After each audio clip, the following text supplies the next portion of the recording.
বিমান দুর্ঘটনার হতাহতের শোক কাটিয়ে ক্যাম্পাসে ফিরতে শুরু করেছে মাইলস্টোনের দিয়াবাড়ি শাখার শিক্ষার্থীরা। মঙ্গলবার থেকে কলেজ পর্যায়ের ক্লাস পুরো দমে চলবে।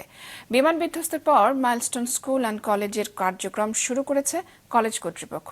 দুর্ঘটনার পর প্রথমবারের মতো আনুষ্ঠানিকভাবে ক্যাম্পাসে এসেছেন শিক্ষার্থীরা। স্কুল পর্যায়ের ক্লাস শুরু হতে আরও কিছুটা সময় লাগার কথা জানিয়েছে কর্তৃপক্ষ। তারা বলছেন, প্রথম দিনে সবার সাথে আলাপচারিতায় সময় কেটেছে। পাশাপাশি বিমান দুর্ঘটনায় নিহতদের আত্মার মাগফিরাত ও আহতদের দ্রুত সুস্থতার জন্য দোয়া মাহফিলে অংশগ্রহণ করেন তারা।